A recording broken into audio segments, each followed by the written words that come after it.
আল্লাহ রাব্বুল আলামিন জানিয়ে দিলেন, ওয়াইদ বিতালা ইব্রাহিম রাব্বুহু বিকালিমাতিন ফাআতাম্মাহুন্না। নবীকে সম্বোধন করে আল্লাহ বলেন, হে নবী আপনি স্মরণ করেন ওই সময়ের কথা। ওয়াইদ বিতালা ইব্রাহিম রাব্বুহু বিকালিমাতিন, যে আপনার রব হযরত ইব্রাহিম আলাইহিস সালাতু ওয়াস সালাম তাকে আপনার রব পরীক্ষা করতে চেয়েছেন, ফাতাম্মাহুন্না, আর তিনি প্রত্যেকটা পরীক্ষায় উত্তীর্ণ হয়েছেন। এটা কিসের পরীক্ষা? এসএসসি এইচএসসি পরীক্ষা না, মাস্টার্সের পরীক্ষা না, বিসিএস পরীক্ষা না, এটা হলো ইমানের পরীক্ষা। দেখি না কিসের পরীক্ষা? ইমানের পরীক্ষা। ইমানের পরীক্ষা দিয়েছেন হযরত ইব্রাহিম আলাইহিস সালাতু ওয়াস সালাম, আর তিনি প্রত্যেকটা পরীক্ষায় আল্লাহ রাব্বুল আলামিনের অশেষ মেহেরবানিতে, অশেষ করুণায় তিনি প্রত্যেকটা পরীক্ষায় উত্তীর্ণ হয়েছেন। হযরত ইব্রাহিম আলাইহিস সালাতু ওয়াস সালাম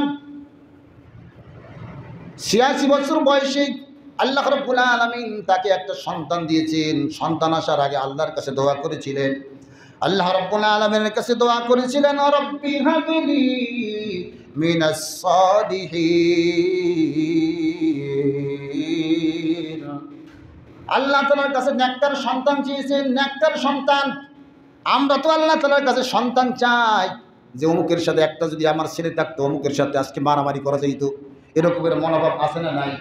আমার যদি ওর মতো 5টা সন্তান থাকতো আজকে দেখাই দিতাম। কিন্তু আমার আল্লাহর নবী হযরত ইব্রাহিম আলাইহিস সালাতু ওয়াস সালাম আল্লাহর কাছে কেমন সন্তান চেয়েছেন? আল্লাহর কাছে দরখাস্ত করেছেন, রব্বি হাবলি মিনাস সালিহিন। রব্বুল আলামিন আমাকে একটা নেককার সন্তান দান করেন। আল্লাহ তাআলা ঘোষণা দিয়ে দিলেন, ফাবাশশারনাহু বিগুলামিন হালিম। সাথে সাথে আল্লাহ রাব্বুল আলামিন ইব্রাহিম আলাইহিস সালাতু ওয়াস সালামকে সুসংবাদ জানিয়ে দিলেন, ফাবাশশারনাহু, আপনি সুসংবাদ গ্রহণ করেন, বিগুলামিন হালিম, একটা নেককার সন্তানের আপনি ঘোষণা নেন। একটা সহনশীল ধৈর্যশীল সন্তান আপনাকে দেওয়া হলো। এই সন্তান ধৈর্যশীল হবে, আল্লাহ তাআলা সুসংবাদ জানিয়ে দিলেন। ফাবাশশারনাহু বিগুলামিন হালিম। আল্লাহ রাব্বুল আলামিন বলেন, হে নবী আপনি সুসংবাদ গ্রহণ করেন, বিগুলামিন হালিম, সহনশীল একটা নেককার সন্তান আল্লাহ তাআলা আপনাকে দান করবেন। আল্লাহ বলেন, আপনি আমার কাছে চাইলেন, আমি আপনাকে নেককার সহনশীল সন্তানের সুসংবাদ দিয়ে দিলাম। এই সন্তান আস্তে আস্তে যখন বড় হয়, আল্লাহ রাব্বুল আলামিন কোরআনের ভাষায় বলেন, ফালাম্মা বালাগা মাহুস সায়া قال يا بني إني أرى في المنام। আল্লাহ তাআলা কোরআন কারীমের ভিতরে বলেন, ফালাম্মা বালাগা মাহুস সায়া, এই সন্তানটা যখন 7 বছর বয়সে পৌঁছে, যখন বাবার হাত ধরে বাজারে আসতে পারে, এদিক সেদিক বেড়াতে যাইতে পারে, এই সন্তানটা সায়ন শব্দের অর্থ চলা, দৌড়ানো, দৌড়াদৌড়ি করতে পারে। ফালাম্মা বালাগা মাহুস সায়া, যখন এরকমের একটা বয়সে উপনীত হইল, যেই বয়সে দৌড়াদৌড়ি করতে পারে, এমন একটা বয়সে যখন উপনীত হলাম, এই বয়সে আসার পরে ইব্রাহিম আলাইহিস সালাতু ওয়াস সালাম একদিন স্বপ্নে দেখেন। কি স্বপ্নে দেখেন? তোমার প্রিয় বস্তু, যেই জিনিসটা দুনিয়ার ভিতরে তোমার কাছে সবচেয়ে প্রিয়, সবচেয়ে বেশি মহব্বত করো, এমন যেই বস্তু তোমার আছে, ওই জিনিসটা আল্লাহর রাস্তায় উৎসর্গ করে দাও। সুবহানাল্লাহ। এমন এক পরীক্ষার সম্মুখীন ইব্রাহিম আলাইহিস সালাতু ওয়াস সালাম হইলেন। ফালাম্মা বালাগা মাহুস সায়া قال يا بني إني أرى في المنام। সন্তানকে দেখে বলেন ইয়া বুনাইয়া। অনেক সময় সন্তানকে আদর কইরা আমরা ডাকি, আব্বু এদিকে আসো, ইয়া বুনাইয়া, হে আমার বৎস, একটা কথা শোনো। ইয়া বুনাইয়া ইন্নী আরা ফিল মানাম। মানামুন শব্দের অর্থ স্বপ্ন। আমি একটা স্বপ্ন দেখেছি। এই স্বপ্ন দেখলেন, ইন্নী আরা ফিল মানামি আন্নী আযবাহুকা যাবাহা ইয়াযবাহু অর্থ হলো জবাই করা। ইন্নী আযবাহুকা, আমি স্বপ্নে দেখতেছি যে আমি তোমাকে হত্যা করতেছি, তোমাকে জবাই করতেছি। কি স্বপ্নে দেখেন? বর্তমান যুগের কোন বাবা যদি সন্তানের ব্যাপারে এরকমের কথা বলে, সন্তান রেগে যাবে না? তুমি আর স্বপ্ন দেখো জিনিস পাও না, আমাকে জবাই দিলে এই স্বপ্ন পাই না। এমন সন্তান আল্লাহ তাআলা দান করছেন। আল্লাহ আগেই বলছেন ফাবাশশারনাহু বিগুলামিন হালিম, সহনশীল ধৈর্যশীল এক সন্তান আপনাকে দিব। কেমন সন্তান? স্বপ্ন যখন দেখলেন, স্বপ্নের কথা সন্তানকে বললেন। ইব্রাহিম আলাইহিস সালাম বলেন আন্নী আযবাহুকা, আমি তোমাকে জবাই করব এই স্বপ্নে দেখেছি। এই কথা বলার পর সন্তান বলেন, ও বাবা, আপনি আমার কাছে কি জিজ্ঞেস করেন? ফানজুর মাজা তারা, আপনার আমার মতের দরকার নাই। ফানজুর মাজা তারা, সন্তান কি বাবা জিজ্ঞেস করছেন তোমার মতামত কি? ফানজুর মাজা তারা, তুমি এ বিষয়ে কি বলো, তোমার রায় কি? সন্তান বলে দিলেন ক্বালা ইয়া আবাতি ইফআল মা তুমার সাতাজিদুনি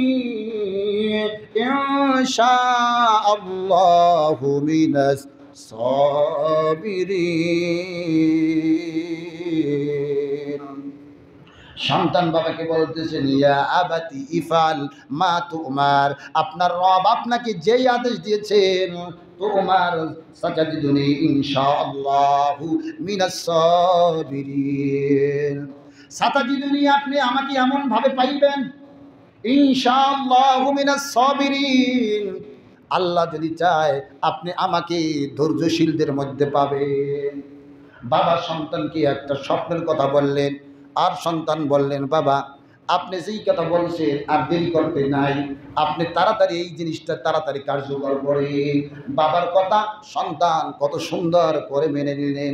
বর্তমান যুগের সন্তানদেরও এই কোরবানির ইতিহাস থেকে শিক্ষা নেওয়া উচিত। বাবা যদি সন্তানকে বলে এত রাত্রে কোথায় গিয়েছিলে, বেশি দেরি করো না, তাড়াতাড়ি আসো, এলাকার অবস্থা বেশি ভালো না। আর তোমার সেই কম বুঝি নাকি? আমি ভালো মন্দ বুঝি, বলে না সন্তানটা? বেশি কথা বলবা, বাড়ির থেকে যাবো, বলে কি বলে না? এই ঘটনার থেকে শিক্ষা নেওয়া উচিত বর্তমান যুব সমাজ। বাবা সন্তানকে যেই আদেশ করলো, যেই কথা বললো, কত সাদরে গ্রহণ করলো বাবার কথাগুলো। বাবা ইয়া আবাতি ইফআল মা তুমার সাতাজিদুনি ইনশাআল্লাহু মিনাস সাবিরিন। আব্বু আপনি যেই আদেশ পেয়েছেন, যেই স্বপ্ন দেখেছেন, আপনি তাড়াতাড়ি এই স্বপ্নটাকে বাস্তবায়ন করেন। স্বপ্ন বাস্তবায়ন করার জন্য ইব্রাহিম আলাইহিস সালাতু ওয়াস সালাম তিনি প্রথমে জন্মগ্রহণ করেছেন ইরাকে।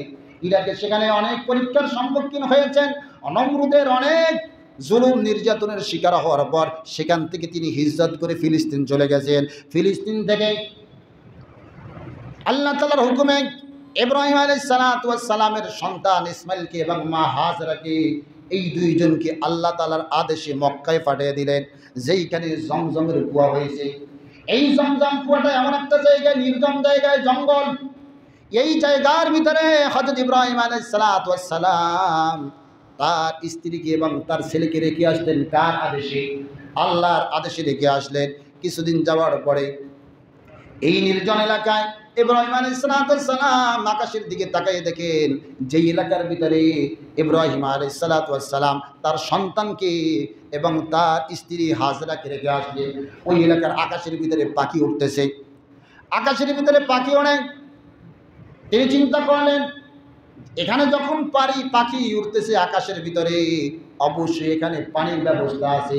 যে এলাকায় পানি থাকে না, ওই এলাকায় পাখিরা বসবাস করে না। পানি কোথায় খাবে? পানি আছে অবশ্যই। তিনি সেখানে চলে গেলেন। আজকে যেই জমজমের পানি আমরা খাই, যেই নিয়তে খাই, আল্লাহ রসুল বলছেন এই জমজমের পানি যে নিয়ত করে খাবে, আল্লাহ তাআলা ওই রোগ থেকে তাকে শেফা দান করবেন। সুবহানাল্লাহ। হযরত ইসমাঈল আলাইহিস সালাম সেখানে কান্না করছিলেন আর তার পা লাফাচ্ছিলেন, পা থাপড়াই দিছিলেন। আর হযরত ইব্রাহিম আলাইহিস সালামের স্ত্রী ইসমাঈল আলাইহিস সালামের মা দেখতেছেন তার মায়ে তার ছেলের পায়ের গোড়ার থেকে যখন এরকমের পা দিয়ে এরকমের জমিনের ভিতরে আঘাত করে, আর সেখান থেকে পানি বের হইতেছে, ঝর্ণা নহর বের হয়ে গেল। সুবহানাল্লাহ বিহামদি। যে এলাকার ভিতরে কোনো পানি নাই ওই এলাকায় পানির ব্যবস্থা করে দিলেন কে? আমার আল্লাহ, বড় দয়ার আল্লাহ। এই পানির ব্যবস্থা করে দিলেন। সেখানে যা কিছু ছিল, চামড়ার মস্ত ছিল, সেগুলো দিয়ে মা হাজরা পানি ভরে রাখলেন যাতে করে সে সামনের দিনগুলো চলতে পারে। এরপর দেখতেছি পানি এমনভাবে উঠতেছে, তখন তিনি তার ভাষায়, হযরত ইব্রাহিম আলাইহিস সালামের স্ত্রী, তার ভাষায় তিনি বলছেন জমজম, অর্থ থামো। হে পানি, তুমি থামো। জমজম শব্দের অর্থ হলো থামো, তুমি থেমে যাও, আর পানি ওঠে না। তখন পানি থেমে গেছে। যত সুন্দর পানির ব্যবস্থা করে দিলেন আল্লাহ রাব্বুল আলামিন। ইসমাঈল আলাইহিস সালাম এরকমের অনেক পরীক্ষা দিয়েছেন। তার মেয়ে, তার স্ত্রী এবং ছেলেকে এরকমের নির্জন জায়গায় রেখে আসলেন। এটাও ছিল ইব্রাহিম আলাইহিস সালামের পরীক্ষা। এরপর যে কোরবানির পরীক্ষা, ইব্রাহিম আলাইহিস সালাম যখন সন্তানের কাছে পরীক্ষার কথা বলছেন, স্বপ্নের কথা বলছেন, যে আব্বু তোমাকে স্বপ্নে দেখেছি আমি জবাই করতেছি। আল্লাহ তাআলার কি মহিমা, সুন্দর সন্তান দান করেছেন। সন্তান বলে দেন, ইয়া আবাতি ফাল মা তুমার সাতাজিদুনি ইনশাআল্লাহু মিনাস সাবিরিন। আব্বু আপনি তাড়াতাড়ি আপনার স্বপ্ন বাস্তবায়ন করেন। আপনি আমাকে ধৈর্যশীলদের মাঝে পাবেন, বরং আমি আপনাকে সহযোগিতা করব। এরপরে বাপ এবং ছেলে দুইজন চলে গেলেন। ফালাম্মা আসলামা ওয়া তাল্লাহু লিল জাবিন। আসলামা এখানে তাসনিয়ার সিগা ব্যবহার করা হয়েছে, দুইজন, বাপ এবং সন্তান দুইজন, হযরত ইব্রাহিম আলাইহিস সালাম এবং ইসমাঈল আলাইহিস সালাম। এই দুইজন যখন চলতেছেন, ইব্রাহিম আলাইহিস সালাম তার সন্তানকে নিয়ে যখন কুরবানি দিতে যাইতেছেন মিনার ময়দানে, 3 জায়গায় শয়তান ধোঁকা দিয়েছিল। এই জন্য হাজিরা যখন হজে যায় 3 জায়গায় শয়তানকে পাথর নিক্ষেপ করতে হয়। কয় জায়গায়? 3 জায়গায়। বড় শয়তান, মেজো শয়তান, ছোট শয়তান 3 জায়গায় ধোঁকা দিয়েছিল যে হে ইব্রাহিম, তোমাকে আল্লাহ তোমার রব স্বপ্নে দেখিয়েছে, আসলে এটা স্বপ্ন, তুমি এটা কি বাস্তবায়ন করো। ইসমাঈল আলাইহিস সালামকে এরকম ধোঁকা দিয়েছে, কিন্তু তারা ধোঁকায় পড়েন নাই। ইব্রাহিম আলাইহিস সালাম এবং তার সন্তান ইসমাঈল আলাইহিস সালাম ফালাম্মা আসলামা ওয়া তাল্লাহু লিল জাবিন, তারা দুইজন যখন মিনার ময়দানে চলে গেলেন, বাবা সন্তান দুইজন যখন চলে গেলেন, ওয়া তাল্লাহু লিল জাবিন, বাবা তার সন্তান ইসমাঈল আলাইহিস সালামকে উপর করে শোয়াইলেন। ওয়া তাল্লাহু লিল জাবিন, উপর করে শোয়াইলেন কেন? যে বাবা সন্তানের উপর কতটা মহব্বত থাকে, সন্তান যদি বাবার চেহারার দিকে তাকায়, তাকানোর পরে বাবার যে একটা মহব্বত চলে আসবে, ওই মহব্বত যখন চলে আসবে তখন আর আল্লাহর হুকুম পালন করতে পারবে না।